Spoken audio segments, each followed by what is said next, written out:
네, 강프로입니다. 자, 한미반도체 보겠습니다. 자, 한미반도체 오늘 거의 뭐 보합권에서 등락 중에 있습니다. 자, 그리고 오늘 반도체 투자자라면 지나치면 안 되는 내용이 있죠. 엔비디아의 실적입니다. 자, 엔비디아의 실적이 발표가 됐는데 일단 뭐 파괴적인 실적이 나왔습니다. 그리고 젠슨왕 CEO가 직접 이야기를 했죠. 무슨 이야기를 했느냐? 차세대 산업혁명이 시작됐다. 이제 더 이상 의심하지 말아라. 그쵸? 자, 그리고 이걸 보셔야 됩니다. 제가 이거는 누차 강조를 드렸었던 내용인데, 한미 반도체는요, HBM 장비를 만들어서 하이닉스로 납품을 하죠. 그리고 하이닉스에서는요, 엔비디아 쪽으로 D램을 납품을 합니다. 그리고 이 D램이 발전된 버전이 HBM이에요. 그쵸? 자, 근데 HBM 시대에 왔다고 보기보다는요, AI 시대가 오니까 HBM을 사용하게 된 거죠. HBM은 원래 있었던 기술입니다. 그래서 지금 삼성전자가 욕을 먹는 이유가 그것 때문에 그렇습니다. 원래 있었던 기술임에도 불구하고 삼성전자가 아직까지는 원하는 정도의 성과를 못 내고 있으니까요. 올해까지는 뭐 하이닉스의 동무대라고 보시면 될 것 같습니다. 근데 이걸 보셔야 돼요. 엔비디아가 실적 발표를 하면서 정말 파괴적인 실적 발표를 하고, 그리고 시간에서 급등을 했습니다. 근데 그것보다 더 중요한 게 뭐냐면 블랙에를 이번 분기에 출시를 하겠다는 거예요. 자, 그리고 원래 엔비디아는 신제품 발표를 2년 주기로 해왔었는데 그걸 1년으로 당기겠다고 이야기를 했고요. 원래 1년 주기로 더 당기겠다고 이야기를 했으면 올해 연말 정도에 가서나 블랙엘 그 GPU가 나와야 되는데 그 부분을 더 당긴 거죠. 그렇죠? 그러면 1년 안쪽으로 계속 신제품이 발생을 한다는 겁니다. 수요가 있으니까요. 그러면 그만큼 뭐가 필요할까요? HBM이 필요하다. 그렇죠? 자, 그런 부분을 가격이 먼저 반영해서 성장한다고 보시면 됩니다. 일단 시세 관련돼서 안 보고 넘어갈 수가 없죠. 엔비디아 시세 관련돼서 한번 봐야 될 텐데 이렇게입니다. 실적 발표했고요. 그리고 실적 발표의 기준치를 보면 매출 같은 경우에 260억 불, 35조 원 정도 나오고요. 주당 순이익, 이익이죠. 주당 순이익은 6.12달러. 그쵸? 어마어마합니다. 이걸 이익률로 환산을 하면 거의 한 70% 가까이 나옵니다. 아니, 물을 갖다가 떠다 팔아도 이 정도 마진 남기는 건 쉽지 않을 것 같아요. 그만큼 수요 자체가 폭발하고 있다. 직접 그 엔비디아 CEO, 그 젠슨왕 CEO가 나와서 한 말은 한 가지예요. 학습의 영역, 그쵸? AI는 학습의 영역이 있고요. 추론의 영역이 있습니다. 추론 같은 경우에는 학습만큼 고사양을 필요로 하지 않습니다. 이미 학습해 놓은 걸 가지고 가져와서 쓰는 거기 때문에 그렇습니다. 근데 이 추론의 영역으로 가더라도 우리 전혀 문제 없다. 걱정하지 말아라. 근데 이런 말이 사측에서 나온 거긴 맞죠. 그 젠스당 CEO가 직접 한 얘기니까. 근데 한국하고는 다릅니다. 한국은 이런 얘기를 하더라도 안 믿거든요. 근데 젠스당 CEO는 지금 30년 가까이 엔비디아를 이끌어오면서 한 번도 허언을 한 적이 없죠. 이런 부분이 시장의 신뢰를 얻었고 실적까지 파괴적으로 나오고, 그리고 주주들한테도 무언가 조금 혜택을 줄 수 있는 10분의 1로 주식 분할을 하겠다. 그쵸? 이런 내용이 발표되면서 시간외에서는 6% 상승 마감이 됐습니다. 실적을 앞두고 많이 걱정을 하셨던 분들이 있었던 걸로 압니다. 근데 제가 어저께도 한미반도체 영상에서 계속해서 말씀드렸었던 건 실적은 잘 나온다. 하지만 2분기 전망치, 올해 전망치 이런 부분이 어떻게 발표를 하는지가 중요하다. 그런 부분이 중요하다고 했는데 결과적으로 보면 2분기 전망치나 올해 전망치, 연간 전망치도 바뀐 게 없었죠. 계속해서 긍정적인 내용으로 발표를 했습니다. 그리고 그런 부분을 시장에서는 신뢰를 얻고 있어요. 그리고 이런 구간에 맞춰서 한국 시장에서도 하이닉스가 뭐 엔비디아만큼 폭발적으로 올라가진 않았지만 계속해서 강세 구간에 있고요. 그런 상황에서 한미반도체 같은 경우에도 상당히 많이 올랐음에도 불구하고 어떻게 됐나요? 빠지지 않고 있죠. 그래서 지금부터 가장 중요한 건 얼마에 살래예요. 제가 계속 강조드리잖아요. 얼마에 살래? 어느 정도 가격대에 맞춰놔야 내가 꾸준하게 수익을 낼 수 있을까? 그 부분이 중요하다고 제가 누차 말씀드리고 있는 겁니다. 그리고 오늘부터는 엔비디아 관련된 실적 관련된 불확실성이 이제 없어졌기 때문에, 그쵸? 약한 구간에 있었던 반도체 종목군이 아니라 그나마 가격을 버텨왔었던 반도체 종목군으로 우리가 집중해야 될 필요가 있고요. 이런 구간에서 매매를 하려면 내가 꾸준하게 수익을 낼 수 있는 그 환경, 즉 타점에 대해서 이해를 하는 게 중요합니다. 그리고 그 타점에 대한 부분은 제가 여기 한미 반도체의 가격과 단기 보유 전략으로 제가 내용 준비를 해왔고요. 무엇보다 엔비디아 실적이 나왔기 때문에 한미 반도체를 포함한 반도체 관련주들의 변동성이 커지는데 그 변동성을 하이닉스 그리고 한미 반도체가 함께 보면서, 그렇죠, 시장을 이끌어 가야 돼요. 이런 구간의 타점을 어떻게 잡고 얼마에 잡는지가 정말 중요합니다. 자, 그래서 매매할 때 내가 어느 정도 가격대에 잡아야 될지 모르겠다 하시는 분들은 이거 가격과 단기 보유 전략 딱 받아가서 정말 공부 많이 하셔야 됩니다. 그리고 나만의 것으로 만들어야 돼요. 그리고 자, 이 내용을 가지고 어떤 식으로 실시간으로 내가 대처를 하고 가격대를 잡을지, 그쵸? 그 내용에 대한 부분을 제가 실시간 타점을 제가 문자로 공유를 해드리도록 할 테니까 구독과 좋아요 눌러주시고요.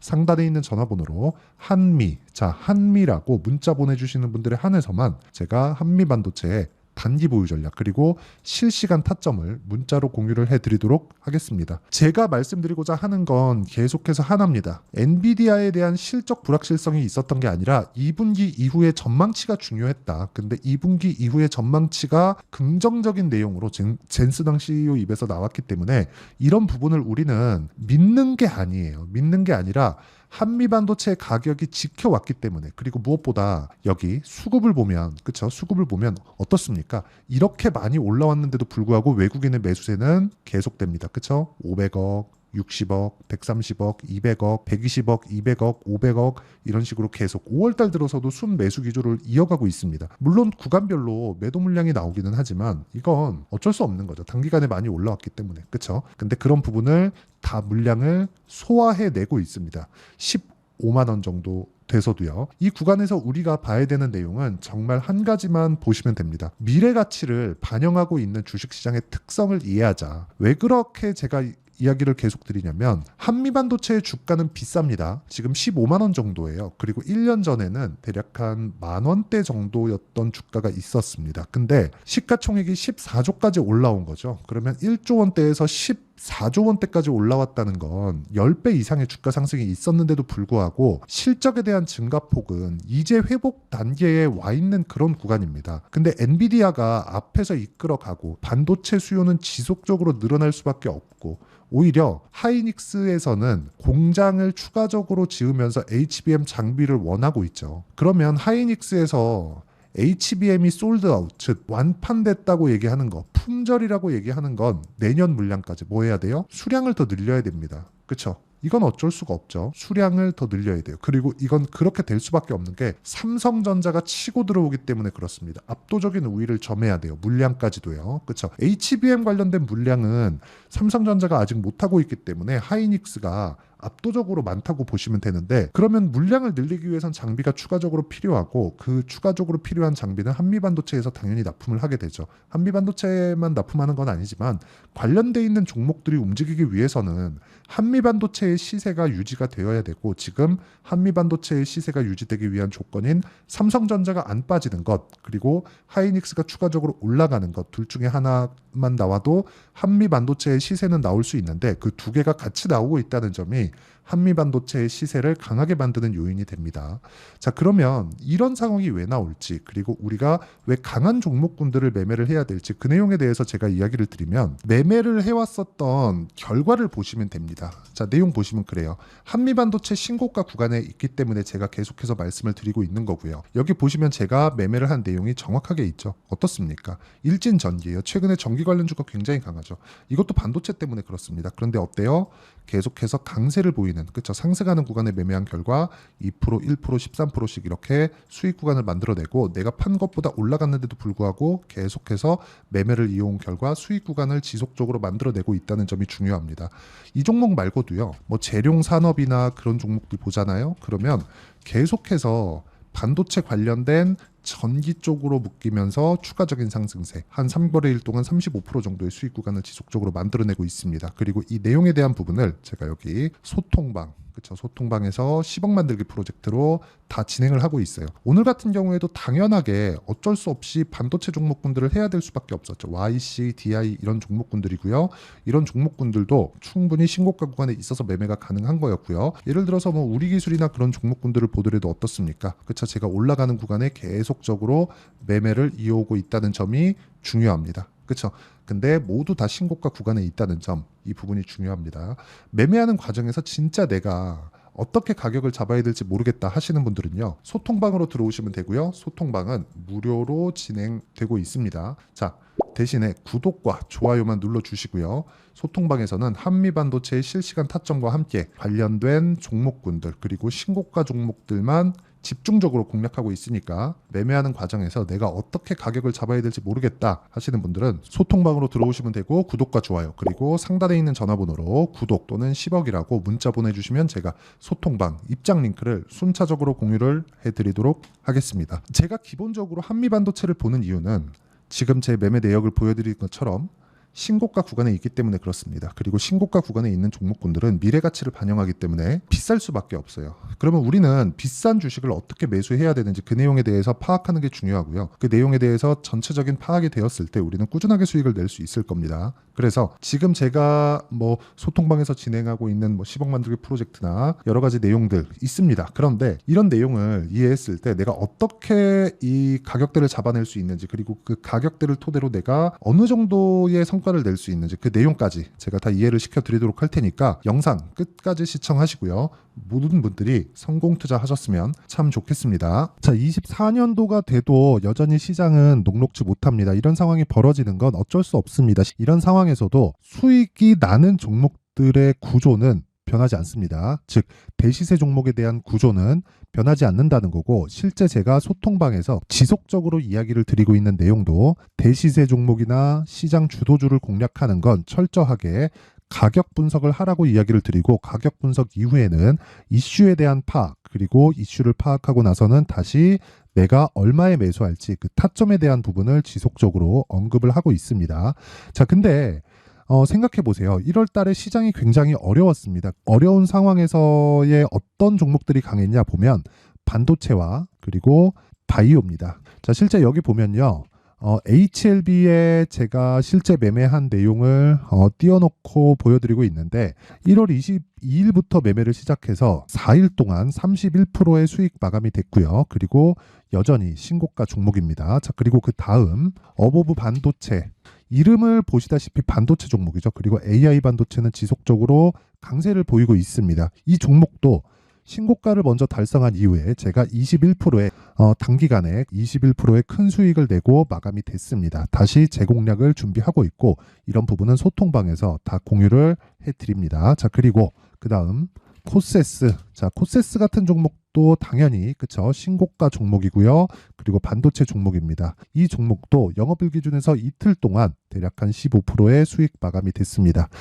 내용을 한번 보시면 어떻습니까? HLB를 포함해서 30%, 20%, 15% 이런 식의 수익이 지속적으로 발생하고 있는데, 이 세 종목 모두 다 신고가 종목이고 1월 달에 시장이 약세를 보이고 있는 구간에서도 강했었던 그런 종목입니다. 특징점이 하나 있는데 그 이슈에 앞서서 가격이 먼저 반영했다는 거죠. 자, 근데 그게 기업 밸류업 프로그램이라고 하죠.